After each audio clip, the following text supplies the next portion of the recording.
What's up, everybody? This is just the watch along show. I call it now because we do That challenges. works better. Yeah, it works better. We do challenges. We tell you what we watched. If you watched it, you can let us know if you liked it too. I'm JWMaher. That's Aaron Brooks. What's up, Aaron? Hey, glad to be here. I feel, bad the last couple weeks, I'll be honest. The Why We Love Horror Challenge, it's taken a back seat to my Pick Your Poison Challenge just by nature of daily versus weekly. And because of the movies I picked this week, comparing the two. I didn't do great with the Why We Love Horror Challenge. Yeah, we've been doing the Why We Love Horror Challenge all year. We'll be doing it probably every year until we stop doing it. But that is the QR code. That is the QR code to the Why We Love Horror Challenge. This week, it's October. So we're just doing movies based around Halloween. Believe it or not, there's a lot of horror movies that are based around Halloween. So we narrowed it down. And we pick a slasher that takes place on Halloween. And there's a lot of those, including Halloween, if you believe it. Right? I'll go first. My movie came out first. It's a movie from the early, I guess it's technically the early 2000s, 2004's Satan's Little Helper. And you've probably seen the poster. I've passed this poster like 1,000 times. I never pulled the trigger on it. I've seen stills from this movie. I know what the killer looks like. This movie is like good, but I feel like it's like wasted potential. This is the guy, Just Before Dawn, the same director, by the way, which is a weird, like 1981, Just Before Dawn, and like, some other stuff here and there, and then drops this like 23 years later, Satan's Little Helper. I think if the kid was less annoying, and if they just like did more with it, like this could have been a banger of all bangers. Because I think the one thing I said in my review that I really liked about Satan's Little Helper is like, as opposed to other slasher movies, whoever wrote this really took care to like not leave stuff unexplained. Like every weird thing that happens, there's an explanation for it, which is like I appreciate in a movie, in a slasher at least. If it's like a supernatural, it's fine. But a slasher, feed me. So this movie's fine. It's worth your time. Is it one of the best movies you'll ever see? No, but it's fine. Yeah. Yeah, no, I saw this. I liked it. Amanda Plummer was like a big highlight. Yes. You know her from, what is it, Bunny in, what's her name in Pulp Fiction? Honey Bunny. And, Honey Bunny. Honey Bunny. Yeah, she's Honey Bunny. I mean, she's amazing in the movie. And I also really like the kid. So, like, it also gets the Joe Bob boast up because I watched it during a Joe Bob episode. So that doesn't really count as a real movie. Speaking of not real movies, my movie, hardly a movie, Gregory Plotkin, you're not on my list of directors to watch. Hellfest. I don't really know what to really say about this movie. I told you before we were recording that I forgot to review this movie after I watched it. That's not a good sign ever, because I never forget to review movies. But it's basically just about a place where a bunch of 30-year-olds go to a theme park on like a Halloween horror night, and turns out the haunt is real. Yeah. Basically, there's this. I don't think the haunt is necessarily real, but that a serial killer happens to show up at the same exact time and like makes it real. And I think the best way to describe it is to kind of spoil it. It's not really a spoiler, but it's like it's kind of revealed that the killer is just like some regular dad kind of guy that just does this, and it feels like that. The movie feels like, oh, it's just some dad that this is his hobby. Yeah. And he couldn't give a shit about it. He's like, it's like golfing. It feels like he's just playing around at golf. Yeah, and it takes itself really serious. It just really didn't work. If you want a movie like this, just watch Haunt. Like, I don't have much else to say about it. Like, Gregory Plotkin I've seen 2 movies of his so far. I believe he's only made 2 movies. They're bad. Well, on that note, we're going to shift gears. We're going to go over to the Pick Your Poison Challenge. This is a challenge that you can go to that QR code and go to Aubrey's page, and she'll walk you through it. 31 days, 31 specific curated topics of movies we go through as we go through the Pick Your Poison Challenge. We're doing week 2, starting with day number 8, which was, let's see what it was. Looks like it was Hidden Gems. These are just movies, I guess, that she really liked, that she felt are underseen. I think these are movies that had less than, or they have less than 25,000 views as per Letterboxd. So I'll go first. I picked a movie that has been on my list. It was in hard. I think it's like number 3 on like Horrorville's top 50 horror films of 2024. So I know you've seen it. Dead Talent Society, which Taiwanese movie. Concept is like something we've never seen before. It is like, for lack of a better word, it's like a ghost movie. It's kind of like that show on CBS, like Ghosts. There's that sitcom. It's that, but it's like a movie. Not that they're related in any way or one's ripping off the other, but basically, like, if you are a ghost, like if you don't want to it has the whole Coco thing. Like if you don't want to fade away where people forget you, you can become a ghost that haunts shit. You have to go viral after in the afterlife. And if you're good at it, you get to like basically live forever and be like a famous ghost. And the concept, they go for it. They totally go for that concept, and I buy it. I love this. I love the character. It's probably some of the best character building I've seen in a long time in this movie. Yeah, the world building is great. Yeah, this is highly recommend everybody. And what'd you watch for your hidden gem? So for my hidden gem, I went with found footage because I could. Murder, Death, Koreatown, directed by Anonymous. Yeah, this movie was pretty cool. It is all from the perspective of the cameraman, like most found footage movies, and it starts as him investigating a murder, and then it's like a descent into madness. So it's kind of a two-handed, like really interesting performance by the lead guy, although he did sound like Nathan Fillion. Like he really had the same voice as Nathan Fillion. It was weird. But a movie I never would have found otherwise, because it has, I believe, 1.7 thousand reviews so far. So yeah, that's not a lot at all. That's crazy. Yeah. So feels like a Jagged Edge movie. Right. Yeah, so that's that was it. I recommend it to anybody who's a fan of the genre. Like, I feel like you're gonna know if you're into this movie. All right, moving on to day 9. This is Snakes and Snails and Puppy Dog Tales. These are movies that are based around nursery rhymes or a lot of folk horror mixed in here. So we move on to my film. I kind of pick things at random, and like it's hit or miss for me. Aaron will make fun of me for the next few weeks, I'm sure. This one I liked because I by accident picked an Irish film, and I am a huge proponent of Irish horror. If you can find it, all you need is death. Basically, our two main characters go around, and they're kind of like trying to preserve the oral history of like Gaelic, Celtic folk songs, because there's like a hidden underground market for like if you could find original recordings of like songs in lost languages. And through time, Olwen Ferrer is in this, and she's in every movie now. She's in this, and they stumble upon her who has a song that within the song, it's in such an old language that the song itself is cursed media. And just by reciting the song, it invokes like these, I'm not sure what to call them. They are definitely demons, and great characters in this movie. I was a huge fan of All You Need Is Death. It goes places, and it's fresh because I haven't seen. There's cursed media horror movies, but not like this. Not like historical folk horror, Irish folk tune cursed media. Yeah. I mean, you said you like Irish folk horror. Like, I would definitely add this to the list. Mine also Irish folk horror, and pretty surprised you haven't seen it. Free Waka. It's on the top 25 Horrorville since it's not top 50 anymore. For whatever reason, it's cool. But yeah, this is the Irish folk horror movie of the year. That poster is incredible. And really great performances all around. This is a newer director who I wasn't familiar with before this, and Aileen Clark. It's about a caretaker who takes care of a agoraphobic woman, and they start to kind of have a trauma type of relationship where they start to bleed into each other's rituals and things like that. It's similar to last week when I talked about The Surrender. It kind of talks about similar themes, but from an Irish folk perspective. It's really good. All right. Now we move on to day 10, which is just movies that were made in Central or South America. I've seen a lot of the ones that were on her list, so I went deeper into the list, and I literally landed on We Are the Flesh.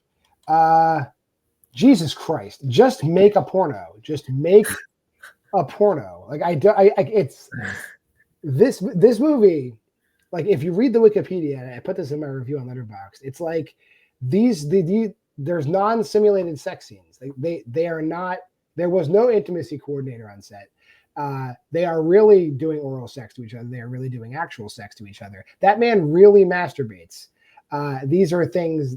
This will become a theme in my picks. Yeah. And all random. I want to put. I did this randomly, and I stumbled upon this. That's funny. What is the movie about, though, John? I don't know. It's post-apocalyptic, but you find out it isn't. Spoiler alert! Like, it's a post-apocalyptic like warehouse where like sexual depraved people come together, literally. Aaron? Okay. Yeah, I mean, that sounds awful. But my movie, not much better, but a much better movie, but pretty depraved as well because it's Alejandro Jodorowsky's Santa Sangre.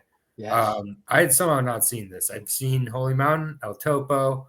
I'm a big fan of Alejandro Jodorowsky. This is his most straightforward movie. It's really weird too, but it's pretty straightforward. Guy who has a lot of trauma from his childhood as like a former circus artist in Phoenix, escapes a mental hospital. He's trying to return to the arms of his armless mother and then enact a bunch of murders on her behalf, basically by being forced to do it. Yeah, this movie's pretty great. It like starts out the first hour or so is I think a pretty clear homage to Freaks, and I think it's like a lovingly homage. And that's the thing with Jodorowsky, he always uses these characters, never laughs or ridicules these characters, treats them as like full, like individuals. It shouldn't be groundbreaking, but I think a lot of times it gets misjudged with Jodorowsky's stuff. So in this situation where it just so naturally blends into the world that's there, even more so than in something like Holy Mountain where nothing's natural about it, it like works surprisingly well. And yeah, I really recommend this one. It was great. Yeah, Santa Sangre, I think, is a great, like, if you're interested in tackling this filmography, it's probably the best way to get into it. This is a fully accessible movie, even though it is weird and goes places. It is a great watch. I would agree. Yeah. Moving on to week 11, which is Glitz and Glamour, just visually stunning movies. Aaron and I picked the same movie. It's one of the few Gaspar Noé movies I haven't seen. Enter the Void, 2009. This is a nearly 3-hour, like, it's a journey. It is a journey. Like, our main character dies within the first 10, 15 minutes of the movie. And it's basically his spirit traveling around, watching over his friends as they deal in the aftermath of his death, and also flashing back to the things that led up to his death. And it's a lot. But what a cinematography achievement, I would say this movie is. I can't say enough about it. It's a great watch. You're going to have to commit, but it's a great watch. Yeah, no, it's overly long on purpose. Like, it is incredible visuals. Like, one of the more immersive movies I can remember watching in a long time. I started this movie at nearly midnight, and I don't think I blinked much during the movie. Like, I was exhausted by the end of it. Like, I didn't even like everything I was seeing, but like, it definitely goes places at the end, and there's a lot of breastfeeding. There's a lot of breastfeeding and sibling shit. Like, because it's Gaspar Noé, I guess. But like, I don't know. It was way more impactful than I was expecting it to be. Like, this was like a really great watch. I would never watch it again. Moving on to It's the End of the World as We Know It. These are movies that are about the apocalypse, even though I talked to Abra. Mine isn't. I think she just misnomered this one. Everyone Will Burn. It feels like an apocalypse, but it's not really, because it's very contained what's going on in this movie. A Spanish movie that I hadn't heard about. However, this is my find of the week. This is like my 5-star movie of the week. The Battery last week. Everyone Will Burn this week. Basically, a woman is like contemplating killing herself, and she's stopped from killing herself by that small lady right there. And it turns out that small lady is like the manifestation of the revenge that she wishes upon her town. And it fucking goes places. This movie is incredible. I love Spanish horror as a rule, for the most part, and this hits all my buttons. Everyone Will Burn. I can't recommend it enough. Awesome. Well, I'm glad you got to watch it. Mine is from 2024. It's The Lonely Man with the Ghost Machine. directed by Graham Skipper, also starring him as Wozak. He looks like Zach Galifianakis, so you need to get past that at the beginning of the movie. But once you do, it's a movie that's shot mostly in monochrome, mostly black and white. Really starts with him being completely alone and just tortured trying to bring his wife back to life, basically. And then eventually through this machine, it does, and like some things get revealed with regards to how his wife died and what his reaction was to it all. And it goes really deep, like really deep. It gets like, it really makes you think about how incredibly mortifying it would be to be the last person on earth. Like how terrifying that would truly be without ever mentioning it, just putting you in that. And it's just really well written. It's like Black Mirror, Twilight. It would fit right in there. This would be like, it was like an hour and 26 minutes. And it was, you know, if it was just part of an anthology, it would have been the best of an anthology. Like it would have been the highlight of an anthology. And even as a movie, I still really liked it. I had never heard a thing about this movie before this challenge. So this is a hidden gem, totally. And it's like, it's made for like $1. I swear to God, like the monster, they go for it with this monster too. Like they don't hide this monster, but this monster is made for $2. Like, and it's awesome. All right. You sold me. Yeah, everything I'm watching, aside from the movies I'll make very clear, like Rawhead Rex, I would recommend. So it's like hard for me to point out like my 5-star movie of the week. But this is one that's definitely close. My next movie is not a 5-star movie of the week. This is Trapped Like a Rat. These are movies that are like single location movies, or people are trapped in a single location. Mm-hmm. I picked We Need to Do Something. This movie isn't horrible. It's just, it is what it is. A family is trapped in a bathroom. Like there's like a storm and like a tree goes to the house and the tree blocks the door leading back into the house. And while they're trapped in this bathroom, they start realizing that maybe this isn't a storm. Maybe this really is like something even worse is going on outside. Won't spoil the whys of it all. But it is at the end of it all, it is a family trapped in a bathroom. The dad is a rat bastard, to put it that way. Great. My movie is called Red Ink, or Inhuman Resources. Inhuman Resources is what you would find it as on Amazon Prime. Red Ink is what I will refer to it as because I think it's a better name. Great poster as well. It's about 6 people who are chained in an office to a desk to prove the innocence of this guy who is holding them hostage. It is Sophis. That's what I've called it. It's Saw in an Office. Like it really is. This guy, Thomas Reddington, played by Douglas Hope, I believe, Nicholas Hope, sorry. Nicholas Hope from Invisible Man. He's been in some other things as well. He's been around for a long time, but he puts on an incredible performance as Red.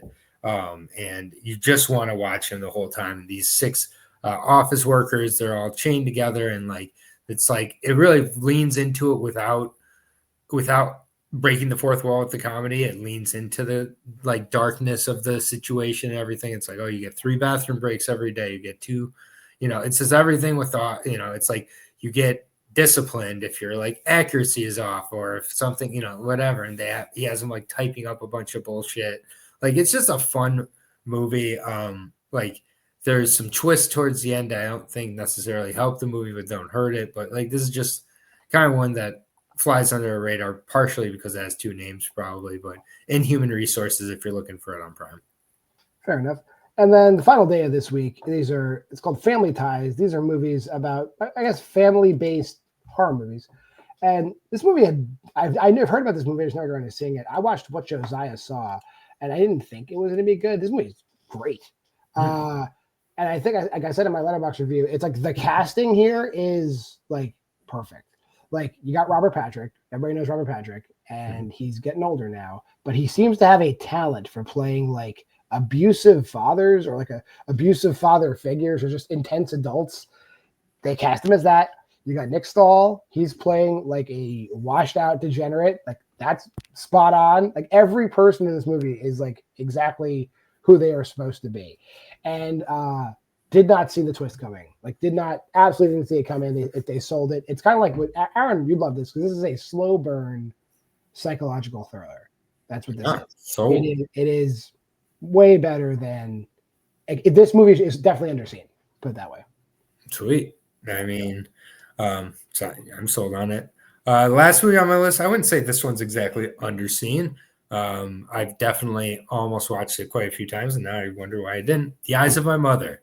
Nicholas Pesce directed this. I really like this director. First of all, love Piercing. Didn't like The Grudge, so I guess I only liked one of his movies. But now I like two of his movies because this is great. 76 minutes long. When you're starting this movie off, you're like, this movie is going to be 2.5 hours long. Like, it's going to just be a slow, melancholic journey of, girl with the needle. That's what it almost felt like at first, but it is such a different approach. And I've seen some other people point this out in their reviews, so I thought I was coming up with this on my own, but other people have also noticed. It feels like very similar approach, but in a parallel universe to the themes of Texas Chainsaw Massacre with familiar, grief, trauma, and all that, and what it causes on the next generation in a small, like, country isolated setting. It's got a little bit of Pearl in there. Like, Pearl definitely, I mean, Ty West watched this movie. Like, you can't tell me. Yeah. Like, and it takes away from it. It's almost like a Perfect Blue, Black Swan situation. Like, it really is, because I'm just like, oh, Pearl did all of this. Like, over and over again, there's the scene where it's like the person realizes that they're with a crazy person. They're like, all right, I'm going to leave. And then you're like, oh, you're fucked. Like, yeah. Is that scene over and over again? Just play along. Yeah. Like, I mean, and it's in 3 segments. The third segment is titled Family, by far the most tense of them. And this movie holds back, and that ends up making it more dramatic. And it's like, it's one of these movies where everybody who shows up on screen is doomed once they show up on screen with Francesca. It's like, oh, you're doomed. And so, like, everybody. So that's not even a spoiler. Yeah, this is really good. 76 minutes, just as tight as a drum. Yep, I remember saying it was an extremely tight movie. If you just it's not even, it won't even take up your whole afternoon. Just check this out. And it's crazy. Yeah, 76 minutes, and it doesn't feel like that in a good way. All right. That'll do it. That's week 2 of the Pick Your Poison Challenge and our challenge. Our challenge. We did our challenge in the beginning of the show. We did it. Our challenge is here. The Why We Love Horror Challenge. That's a year-round one. That's that QR code. Aubrey's monthly challenge is that code. Feel free to pause the video on those. Join us. We'd love to have you join us. But if you made it this far in the video, like, comment, subscribe, and share. Go to the Facebook group at Why We Love Horror and join us in challenges. We'd love to talk to you all about it. Comment here, comment there. We don't care. I'm John Moore. That's Aaron Brooks. Schedule coming up now.